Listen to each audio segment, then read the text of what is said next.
Olá, tudo bem? Antes de a gente começar a nossa explicação, eu gostaria de lembrar a vocês que isso não é uma aula que faz parte do PPP da farmácia.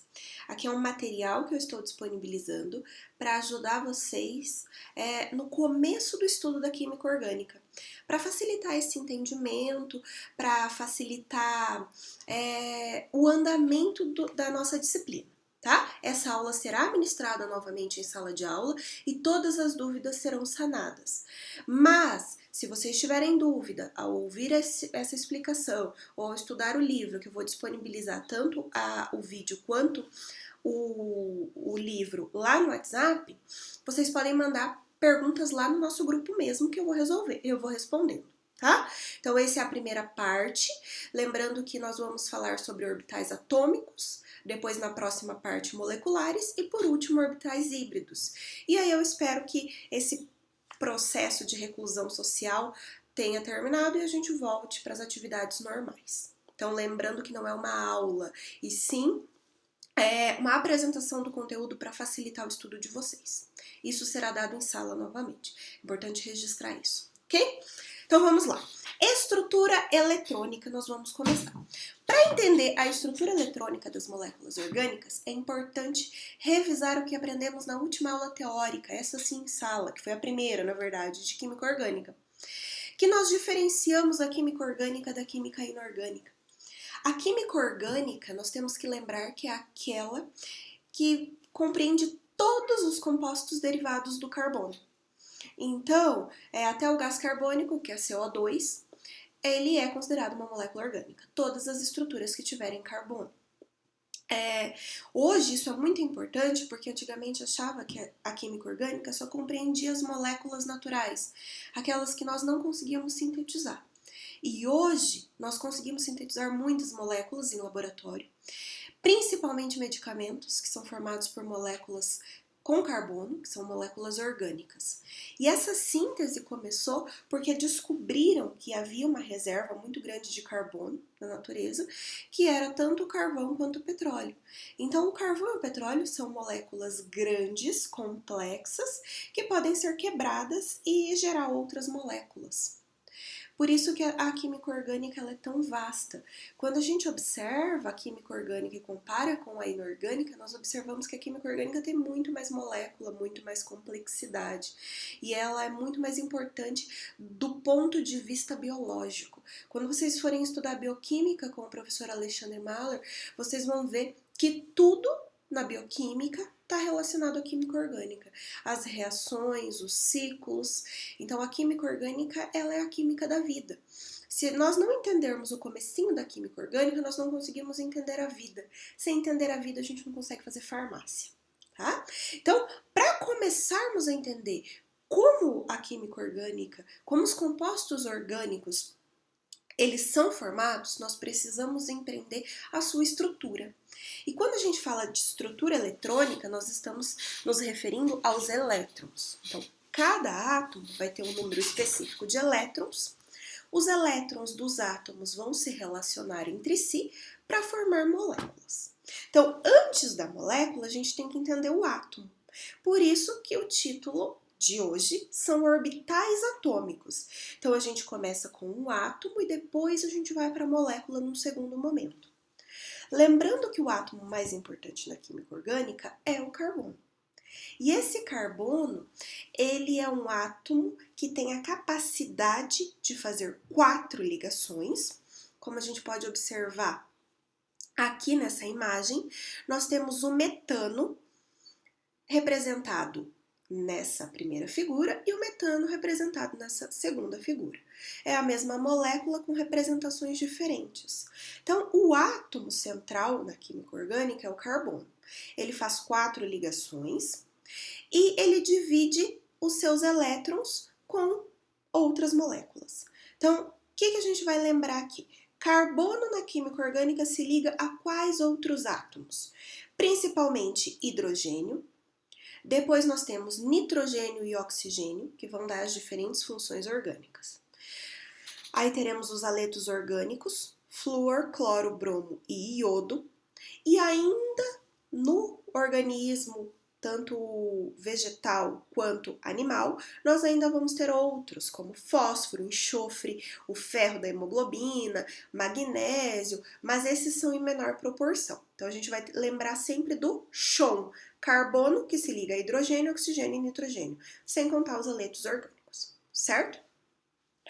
Essa teoria estrutural, ela se iniciou então e ela é definida como a ordem que os átomos se ligam uns aos outros para formar as moléculas. O nosso átomo mais importante é o carbono e ele vai dividir os seus elétrons com os outros átomos e isso faz com que a molécula se mantenha unida. Lembrando que cada orbital atômico, ou seja, o carbono tem o seu elétron, tem os seus elétrons em orbitais atômicos diferentes dos elétrons do hidrogênio.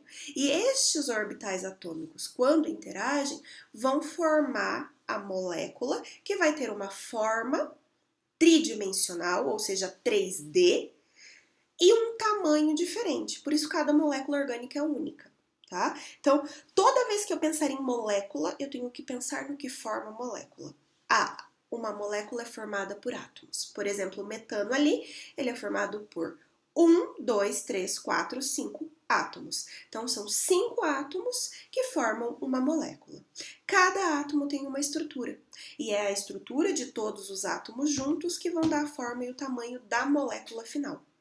E essa molécula final, ela vai ter uma propriedade física, uma propriedade química e vai fazer umas reações específicas, que é o que a gente vai ver para cada grupo de moléculas. Então, nós temos que pensar o seguinte: cada átomo se liga a outro átomo para formar uma molécula. E essa molécula vai ter uma propriedade física e química.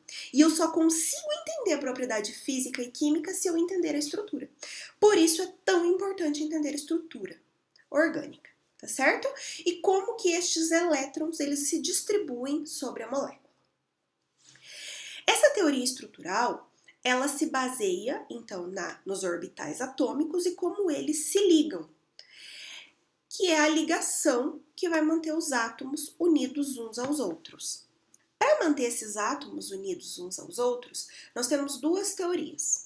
Nós temos a teoria antes de 1926, que ela exemplifica a ligação iônica e a ligação covalente, e a teoria moderna, que é a da física quântica, que ela complementa a teoria antes de 1926. Então, lembrando que as duas teorias são válidas, mas que uma é mais aperfeiçoada que a outra. Então, começando pela teoria mais simples, nós temos que lembrar o seguinte: que todos os experimentos eles eram baseados em um átomo. Este átomo ele tinha um núcleo. O que nós não podemos esquecer sobre núcleo atômico. Primeira informação que vocês devem anotar: todo núcleo de átomo ele é formado por prótons e nêutrons. Prótons, carga positiva. Nêutrons, carga neutra. O que é uma carga neutra? É uma carga zero. Então, os nêutrons, eles estão ali por algum motivo. Qual seria o motivo? Então, imaginemos que o meu átomo, ele tem o centro dele formado por prótons. Prótons, carga positiva. Se eu colocar aqui no centro, imaginando que isso é o núcleo do átomo, se eu colocar aqui no centro prótons, todos com carga positiva, nós vamos nos perguntar uma coisa: carga positiva com carga positiva se atraem ou se repelem? São cargas iguais, então elas se repelem, elas se afastam um dos outros. Como eles se afastam, não seria possível formar um núcleo atômico estável, que é o que a gente deseja. Por isso que no núcleo do átomo, além dos prótons, existem também os nêutrons. Então, qual é a função dos nêutrons? Que a gente sempre acha, nêutron tem carga zero, não serve para nada, né? Nem conta, a gente nunca usa eles. Qual é a importância dos nêutrons? A importância do nêutron é estabilizar o núcleo atômico e neutralizar nêutrons, neutralizar essas cargas positivas dos prótons. Então, eles têm carga neutra, mas a gente pode representar cada próton com um positivo e cada nêutron com um positivo e um negativo. Positivo e negativo se anulam, carga neutra. Mas qual que é a importância desse negativo dos nêutrons? É que o negativo dos nêutrons, eles vão ser atraídos pelos positivos dos prótons. E dessa forma, o núcleo ele vai ficar compacto e vai ficar estável. Então, olha que perfeita que é a química orgânica. Eu lanço lá no núcleo do meu átomo cargas positivas, que são os prótons. O núcleo vai ter mais cargas positivas, então ele, matematicamente, ele é positivo. Não tem outra explicação, mas essas cargas positivas, elas são estabilizadas pelas cargas dos nêutrons. O nêutron tem uma carga neutra, igual a zero, mas porque é formado por carga positiva e negativa simultaneamente. E isso que estabiliza o núcleo. E o núcleo ser positivo e estável é tão importante porque ao redor do núcleo nós teremos os elétrons. E os elétrons, eles são estruturas carregadas negativamente. E nós já sabemos que estruturas carregadas negativamente são atraídas por estruturas carregadas positivamente. Por isso que os elétrons, eles possuem a capacidade de ficar ao redor do núcleo atômico, ok? Então, os elétrons têm carga negativa que são atraídos pela carga positiva do núcleo. Estes elétrons, eles vão ficar ao redor do núcleo atômico, num local em que nós vamos chamar de eletrosfera. Da mesma forma que a atmosfera fica ao redor da Terra, os elétrons ficam ao redor do núcleo, eletrosfera.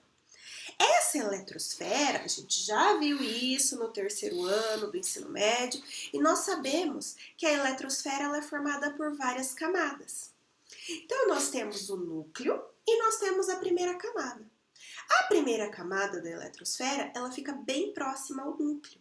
E isso é extremamente importante, porque a carga negativa do elétron que está na eletrosfera, ele tem uma atração pela carga positiva do núcleo do átomo e eles se sentem atraídos um para o outro. A gente chama isso de interação eletrostática. Então, a diferença de cargas tem uma atração eletrostática entre a carga do elétron e do próton. E ele fica estável.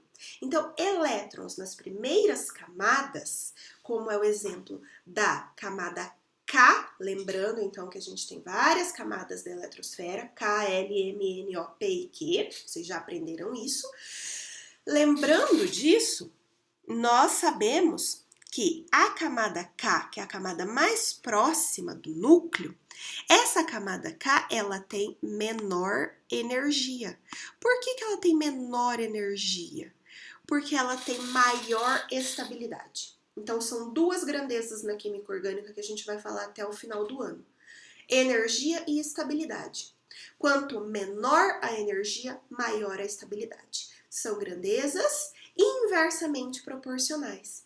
Então, da mesma forma em que a camada K tem a menor energia, a camada Q de queijo tem a maior energia e a menor estabilidade. Certo? Então, quanto mais próximo do núcleo, maior a atração eletrostática, mais o elétron se sente atraído pelo núcleo, liberando energia, ficando mais estável, ficando de boa, né? Outra informação essencialmente para essa próxima parte da química orgânica. Cada elétron está em um orbital atômico. Orbitais, prestem atenção, orbitais, independente de qual, eles aceitam 2 elétrons por vez.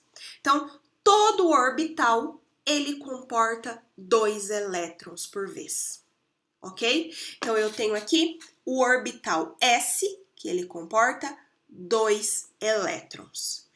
Nós já vamos ver porque o P tem 6 elétrons aqui, mas a gente sabe que cada orbital atômico, escrevam isso quem estiver escrevendo, orbital atômico, orbital molecular, orbital híbrido, todos os orbitais, eles só comportam por vez 2 elétrons. Eles não comportam mais que isso, ok?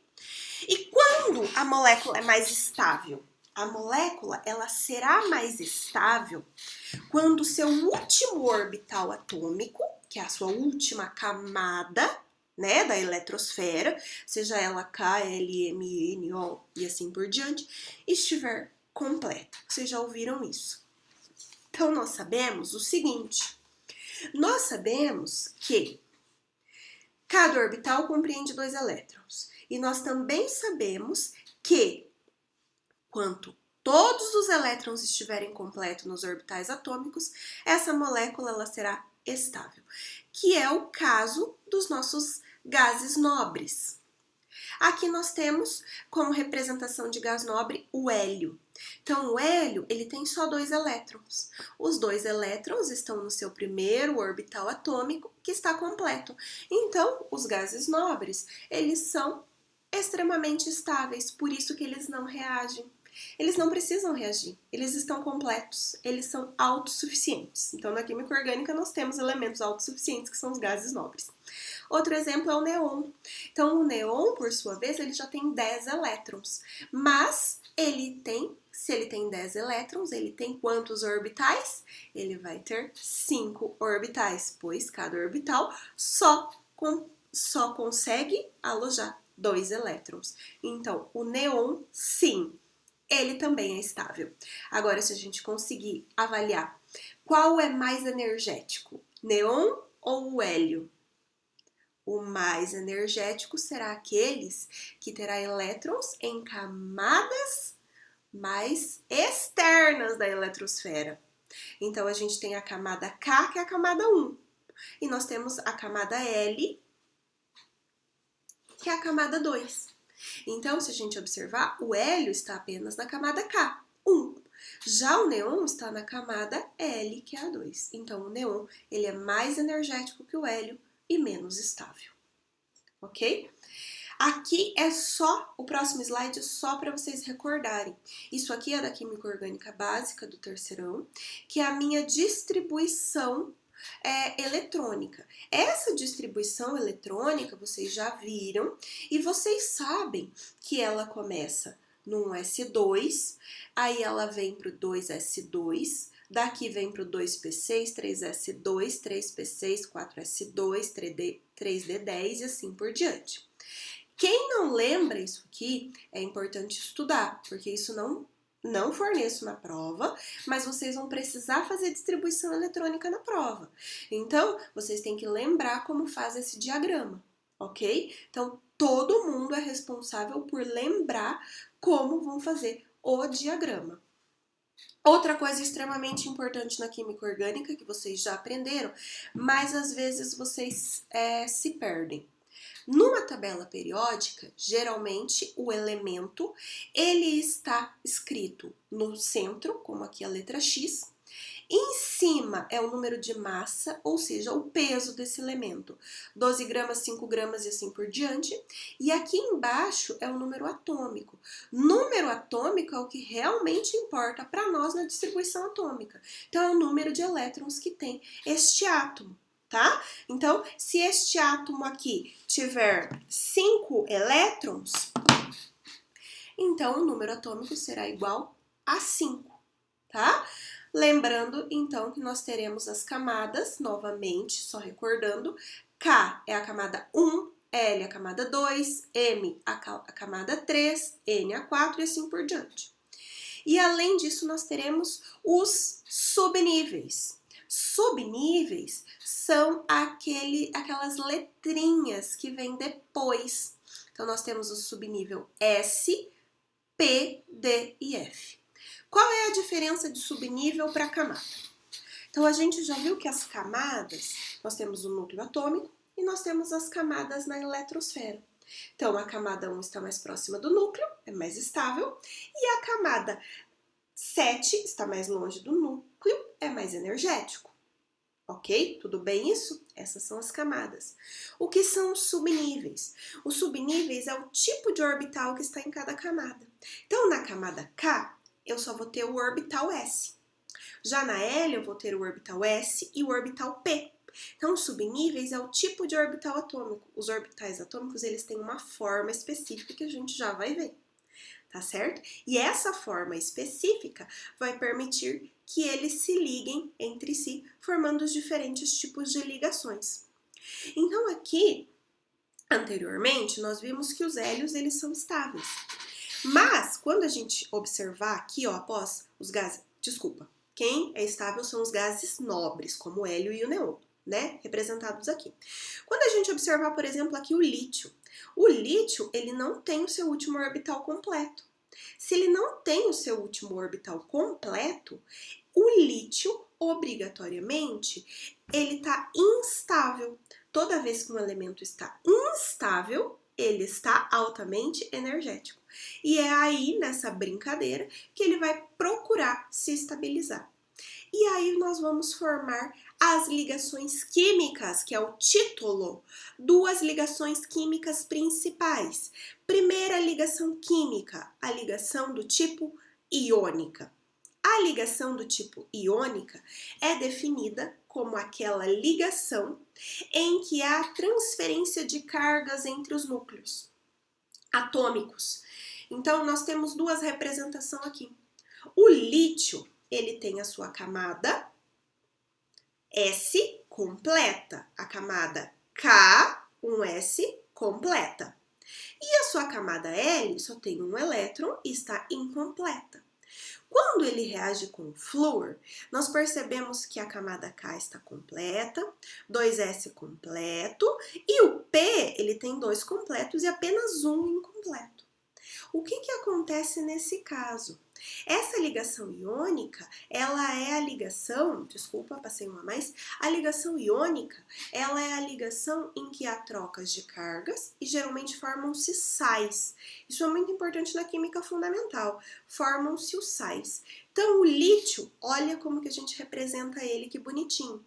2 elétrons na camada 1s2 e um elétron na camada 2s1. Este elétron extra, o lítio consegue liberar. Quando ele libera uma carga negativa, obrigatoriamente ele vai ficar positivo, porque a gente tem que lembrar que no núcleo eu tenho um próton, e para cada próton do núcleo eu vou ter um elétron na eletrosfera. A carga positiva do próton é anulada pela carga negativa do núcleo. Por isso que gases nobres têm o NOx igual a zero. Já o lítio, ele é zero quando ele está nessa forma inicial. Quando ele perde o elétron, ele perde uma carga negativa, ele vai ficar com carga positiva. Já o flúor, ele quer receber um elétron, porque se ele receber um elétron, ele vai completar aquela teoria que a gente já conhece, que é a teoria do octeto. Ou seja, se eu completar a minha camada de valência com 8 elétrons, eu estou estável, que é a regra do octeto. Qual é a camada de valência? A última camada. Qual é a última camada do flúor? A primeira é a K e a segunda é a L. Então, na L, ele tem 2, 4, 6, 7. Falta 1. Se ele receber o próximo elétron, ele vai ficar com 8 elétrons. Então, o flúor tem a tendência de atrair elétrons para si. Quando ele ganha um elétron a mais do que ele tem no núcleo, ele fica com carga negativa. Dessa forma, um tem a tendência em doar elétrons, que é o lítio, e um tem a tendência em aceitar elétrons, que é o flúor. Quem tem a tendência de doar elétrons, olha o nome. Quem tem a tendência de doar elétrons são eletropositivo. Doam um elétron e ficam positivo. Quem tem a tendência a atrair elétrons é eletronegativo, pois atrai elétrons e ficam com carga negativa. Quando eu tenho um elemento eletropositivo e um eletronegativo, eles tendem a se ligar por uma ligação do tipo iônica. A ligação iônica Na ligação iônica, a distribuição dos elétrons, ela acontece de forma desigual entre os átomos. Ou seja, o flúor acaba atraindo o elétron do lítio para si e o lítio acaba doando. Então, o flúor, ele é mais eletronegativo e fica com o elétron mais para si. Essa é a principal diferença entre a ligação iônica e a covalente. Na ligação iônica, os elétrons se distribuem de forma desigual, no caso da formação do fluoreto de lítio. Já na ligação covalente, os elétrons, eles tendem a se dividir de forma igual, como é o caso do hidrogênio. O hidrogênio, ele tem apenas um elétron na primeira camada, que é um S1. Esse elétron do hidrogênio, quando ele reage com outra molécula de hidrogênio, ambos ficam com 2 elétrons e ficam estáveis. Lembrando que quando a gente fala da regra do octeto, a regra do octeto ou ter a camada de valência completa, ela só equivale para aqueles átomos que conseguem ter 8 elétrons na camada de valência, que não é o caso do hidrogênio e nem do lítio do exemplo anterior. Eles têm poucos elétrons, então a gente só fala que a sua última camada está completa e que ele está estável, tá? Então o hidrogênio, quando ele preenche a sua última camada, ele fica estável. Por isso que na natureza a gente raramente encontra um átomo de hidrogênio. A gente sempre vai encontrar a molécula de hidrogênio, H2, porque o hidrogênio ele é extremamente instável quando ele está só com um elétron. Aí ele tende um hidrogênio a reagir com o outro, formando a molécula, tá? Isso libera energia, aumenta a estabilidade. Quando a gente quiser usar o termo camada de valência, octeto, a gente pode usar o exemplo do flúor, por exemplo. Então, o flúor, ele é um elemento que ele tem a camada 1, que é a camada K, e ele tem a camada 2, que é a camada L. A camada L tem já 2, 4, 6, 7 elétrons. Falta um elétron apenas para ela ficar completa. Como falta apenas um elétron para ela ficar completa, quando um flúor reage com outra molécula de flúor, um flúor doa temporariamente um elétron para outro flúor e este flúor doa o seu elétron para outro flúor. Então, estes 2 elétrons, eles acabam sendo compartilhados simultaneamente pelos 2 átomos. Tá vendo aqui embaixo que tá circulado de vermelho? Então, estes 2 elétrons, eles passam a contar para os 2 átomos. E quando eles estão contando para os 2 átomos, nós observamos que aí a última camada passa a ter 8 elétrons de cada um desses átomos, deixando a molécula de flúor extremamente estável, certo? Então, o flúor e o hidrogênio são exemplos de ligações covalentes. A ligação covalente, gente, ela é a ligação típica dos compostos de carbono. Ela é a ligação mais importante, porque ela é a ligação que é feita entre carbono e os outros átomos. Então, aqui eu trouxe para exemplificar o carbono no meio. Esse carbono no meio, ele reage com hidrogênios. Estão vendo? Com hidrogênios. Carbono tem 6 elétrons, segundo a tabela periódica. 2 na camada mais interna e 4 na camada mais externa. Quando ele compartilha esses 4 elétrons com 4 moléculas de hidrogênio que tem 4 elétrons, 4 mais 4, 8, e aí ele cumpre a regra do octeto. Ok? Então, qual é a ligação mais importante na química orgânica? Ligação covalente, no qual os elétrons, eles são compartilhados de forma equivalentes entre os átomos dessa molécula. Então, a teoria antes de 1926 da ligação química dividia as ligações em iônica e covalente, sendo a covalente a mais importante. Aí, nós passamos para a teoria após 1926, que é a teoria da mecânica quântica. Essa teoria ela foi definida por Erwin e ela usava várias equações matemáticas, vários cálculos, funções de onda, que graças a Deus não é o objetivo da disciplina, nem para vocês, nem para mim. A gente só precisa dos conceitos. O que Erwin disse? Ele trouxe 2 propriedades fundamentais para nós. Ele diz que elétrons funcionam de duas formas. Elétron funciona como uma partícula, ou seja, elétron é uma partícula, então ele tem um local no espaço. Ele tem uma massa, ele tem um local no espaço. Só que este elétron, ele não fica parado. Ele também tem propriedade de onda, ou seja, o elétron fica se movimentando a todo momento. Para que servia a teoria, então, de Irving? Como ele disse que o elétron é uma partícula, mas que ele fica se movimentando, essa teoria de Irving funcionava como uma bússola. Ou seja, ela diria a região do espaço onde com maior probabilidade eu encontraria o elétron. E essa região no espaço, onde com maior probabilidade eu encontraria o elétron, a gente vai definir isso como orbital. Primeira definição extremamente importante da química orgânica. O que é orbital? É a região no espaço onde com maior probabilidade eu vou encontrar o elétron daquele átomo. Então, orbitais atômicos, que é o objetivo da aula de hoje, é a região no espaço onde com maior probabilidade eu vou encontrar o elétron do átomo. Ok? Orbitais atômicos. Então, o átomo é formado por núcleo. Em volta do núcleo temos a eletrosfera e nessa eletrosfera temos os elétrons. Irving nos disse o seguinte, que o elétron ele tem função de partícula, ou seja, ele ocupa uma massa, igual no lugar aqui onde eu apontei o laser. Ó, vou tirar, tem um pontinho ali que representa o elétron.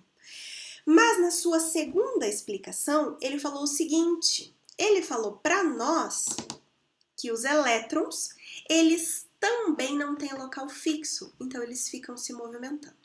Então, a representação correta para isso, para o átomo, não é essa aqui que a gente sempre vê em filmes, séries, internet e afins. A representação correta, por exemplo, do hidrogênio, é essa representação aqui embaixo, no qual eu tenho um núcleo e o seu único elétron, número atômico, lembrando, número atômico é o número de elétrons, está em volta do núcleo se movimentando. Então, a gente representa como essa nuvem.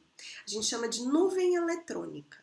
Então, quanto mais densa for essa nuvem, então aqui em volta do núcleo, tá vendo que tá mais azul escuro? É maior a probabilidade de encontrar esse elétron. Quanto mais clarinha for a nuvem, então aqui a chance de ter o elétron é muito baixa. Ela tá sempre mais próxima do núcleo porque ela se sente atraída pela carga do núcleo. Ok?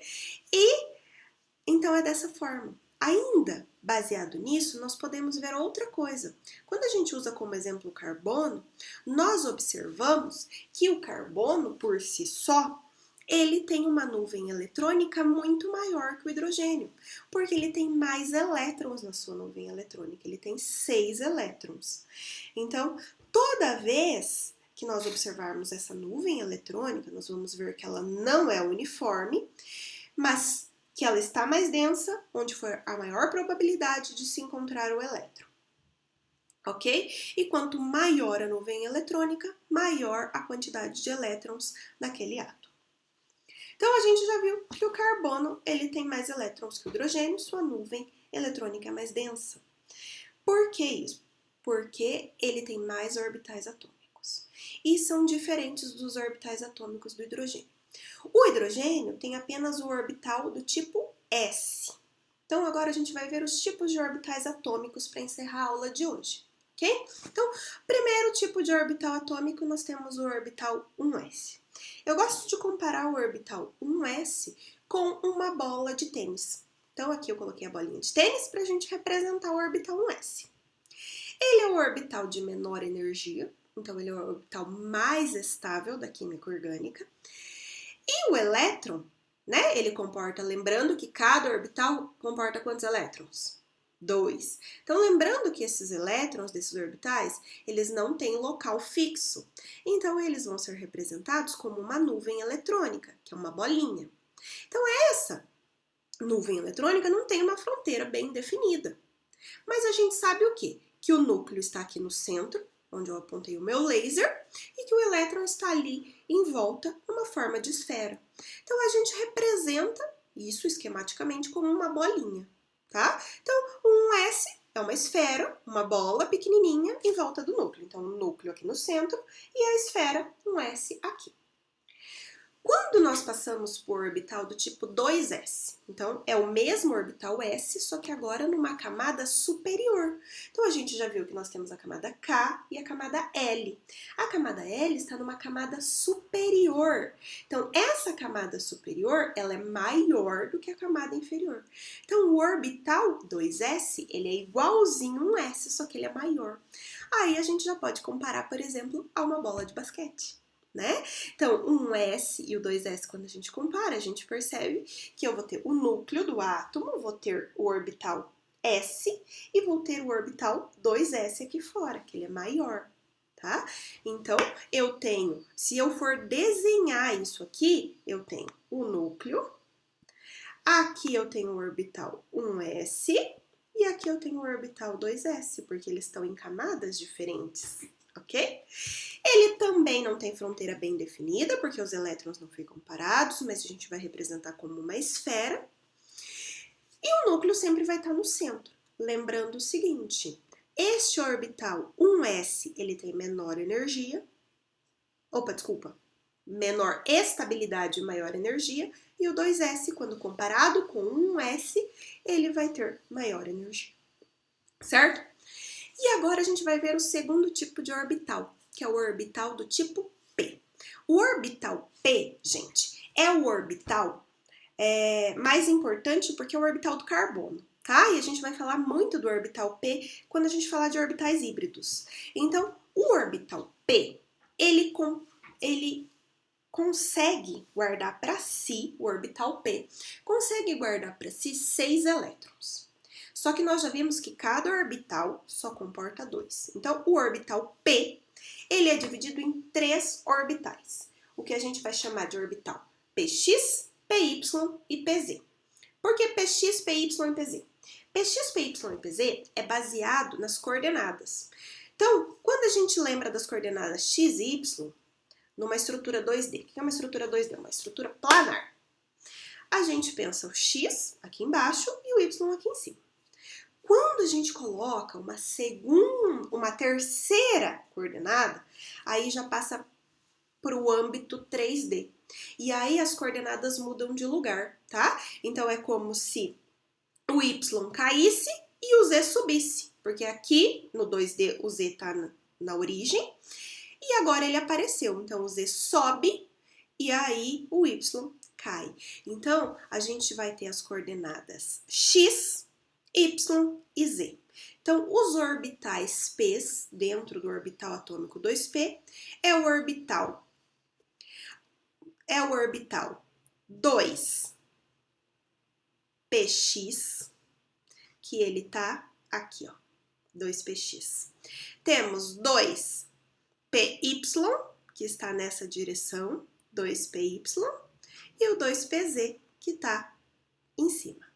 Então, cada orbital atômico dentro do orbital atômico 2p, que é o 2px, 2py e 2pz, são formados por 2 lobos. O que são lobos? Então, a gente fala que o orbital P, diferente do orbital S, ele tem a forma de um alter, ou seja, ele vai ter uma bolinha de um lado e uma bolinha do outro. Então, cada bolinha dessa a gente vai chamar de lobo. Então, a gente sabe o seguinte, o orbital 2p é formado por 3 orbitais, px, py e pz. Cada orbital desse é formado por 2 lobos. Então, no total, o orbital atômico 2p tem 6 lobos. E cada lobo compreende um elétron. Então, olha que beleza. 2px tem 2 lobos. Um elétron aqui, um elétron aqui. 2pz, 2 lobos. Um elétron aqui, um elétron aqui. 2py, 2 elétrons. Um elétron aqui e um elétron aqui. Então, estes orbitais, eles possuem a mesma energia, mesmo tamanho, mesma quantidade de lobos. Lembrando que os lobos, eles são equidistantes entre eles e o núcleo. Onde está o núcleo aqui? Importantíssimo falar. O núcleo está aqui, onde está o laser. Então, eu tenho o núcleo aqui, e este lobo, a distância do lobo ao núcleo, e essa distância do lobo ao núcleo é a mesma. Ok? Então, possuem o mesmo tamanho. e elas estão nos eixos perpendiculares. Quando a gente junta estes três orbitais, a gente tem isso aqui, ó, que é o meu orbital, tá vendo? Esses lobos, então eu tenho o meu orbital P. Então, para cima PZ, aqui PY e aqui PX. Então, 1, 2, 3, 4, 5, 6 lobos. Quando a gente observa, em azulzinho o núcleo, essa bolinha menor aqui é o orbital 1s, essa bolinha maior é o orbital 2s, e ainda tenho os orbitais P's. Quando a gente observa isso em um vídeo, a gente consegue observar a formação dele. Não vai rodar o vídeo?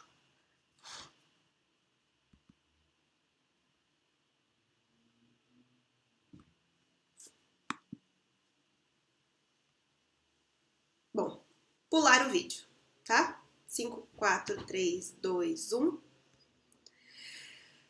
Para encerrar a aula, porque na verdade já passaram muitos minutos, eu não estava esperando que eu fosse falar tanto. Nós vamos falar do princípio da exclusão de Linus Pauling. O que significa isso? Nós vimos os orbitais 1s, que é uma esfera, 2s, que é uma esfera maior, e o P, que é formado por 3 orbitais P's, Px, Py e Pz, com 2 lobos cada um. E nós vimos que cada orbital atômico, eles podem suportar no máximo 2 elétrons. Nós já vimos isso, no máximo 2 elétrons. E Linus Pauling falou para nós que estes elétrons, eles têm que ter duas funções. A primeira função é que o elétron deve girar em volta dele mesmo. E este elétron, além de girar sobre ele mesmo, tem que girar sobre o núcleo. Então, é quase igual à órbita da Terra. Gira em volta dela e gira ao redor do Sol. Então, o elétron gira em volta dele e gira ao redor do núcleo. Quando ele gira ao redor do núcleo, nós já vimos que forma uma nuvem eletrônica. Então, ele vai ficar girando em volta do núcleo, formando aquela nuvem eletrônica. E quando ele gira em volta dele, ele vai formar o que a gente chama de spin. Então, é muito comum a gente ouvir falar em spin. Nós vamos falar que quando os elétrons têm spins diferentes, ou seja, um gira para um lado e o outro gira para o outro lado, eles estão do tipo emparelhados ou irmanados. O que seria isso? Um gira para um lado, ó, esse aqui está girando para um lado e o outro gira para o outro lado. Então, este aqui gira para direita e esse aqui gira para a esquerda. Então, giram em sentidos opostos, emparelhados ou irmanados. Por que Linus Pauling falou para nós que os elétrons eles têm que ter spins diferentes? Por que eles têm que estar emparelhados ou irmanados? Lembrando que cada orbital compreende 2 elétrons. Os elétrons, gente, eles têm carga negativa. Negativo atrai ou repele negativo? Repele negativo. Então, negativo repele negativo. Então, olha só. Se os elétrons, os dois, ficam no mesmo orbital com cargas iguais, eles se repelem. Por isso que eles têm que ter espinhos opostos. Eles devem ter espinhos opostos pelo seguinte: um gira em uma direção e o outro gira em outra direção. Quando eles giram em sentidos opostos, eles acabam criando entre si um campo magnético de atração. Esse campo magnético de atração acaba estabilizando os elétrons dentro do mesmo orbital. Ok? Agora, se os elétrons eles tiverem a mesma rotação, o mesmo spin, eles vão se repulsar e assim eles não vão ficar no mesmo elétron. Então, Linus Pauling me falou, em cada orbital, obrigatoriamente 2 elétrons para ele ficar completo.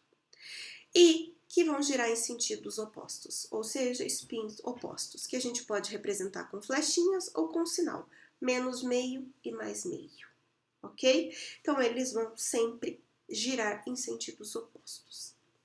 Para encerrar essa apresentação de Linus Pauling, ele ainda fala o seguinte, que, primeira coisa que ele fala, que os orbitais, eles sempre vão ser ocupados nas camadas de menor energia primeiro. Então, por exemplo, eu sempre vou ocupar a camada K primeiro, depois a camada L, depois a M, ou seja, os orbitais de menor energia, para depois passar a completar os orbitais de maior energia. Por isso que a gente precisa saber aquele diagrama, a ordem, 1s2 é a menor energia de todos e 7s2 é a maior energia de todos. Então, eu tenho que saber toda aquela distribuição. E a segunda informação que ele nos fala é a seguinte, que um orbital, ele só começa a ser ocupado, qual orbital? O orbital que tiver mais orbitais juntos, por exemplo. Aqui é o orbital P. O orbital P, ele tem 3 orbitais P dentro. Aqui é o orbital D, ele tem 5 orbitais dentro. E aqui é o orbital F, ele tem 7 orbitais. A estrutura do orbital D e do orbital F são estruturas mais complexas e essas estruturas a gente deixa lá para a química avançada. Então a gente não vê, a gente vê até o orbital P, que é o orbital que importa, que é o orbital do carbono, tá? Mas a gente tem que saber que dentro do orbital D são 5 e dentro do orbital F são 7. Então, Linus Pauling fala, primeiro eu completo o orbital de menor energia. Segunda informação, quando eu estou dentro de um orbital que tem vários orbitais dentro, eu sempre tenho que dar um elétron para cada um, para depois voltar a preencher cada orbital, certo? Então, são informações que a gente já sabe. Baseado nisso, eu deixei alguns exercícios para a gente fazer, tá? Para estimular vocês. Então, o primeiro exercício é para montar a configuração eletrônica do elemento abaixo. Como é que a gente vai montar essa configuração eletrônica? Nós sabemos que o carbono tem 6 elétrons. Então, a gente vai fazer 1s2, 2s2, 2p6.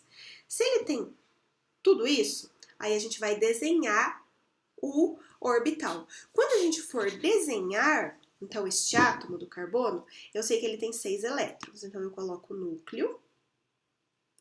O primeiro orbital, que é um S. Então, um S ele tem 2 elétrons. 1, 2. Depois eu coloco o orbital 2S. O orbital 2S também tem 2 elétrons. Deu 4, mas ele tem 6. Então, ele vai ter o orbital P. Então, eu tenho o orbital P. O que fica em cima é o PZ, lembra? Só que agora eu posso completar os 2 elétrons que faltam aqui? Não posso, porque lembra, segundo Linus Pauling, tem que completar, tem que dar um elétron para cada orbital, para eles não sentirem ciúmes. Então, eu posso colocar aqui, ó, por exemplo, esse é o PY, então eu coloco mais um elétron para ele. Então, esse aqui é o átomo do carbono.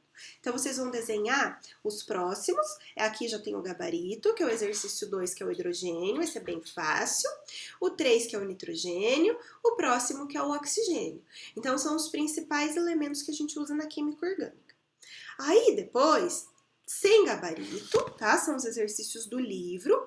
Eu compliquei um pouquinho mais. Então, vocês vão tentar fazer para mim o exercício 1, 2 e 3. Lembrando que eu posso tirar dúvidas, ok? E aí, vocês vão estudar.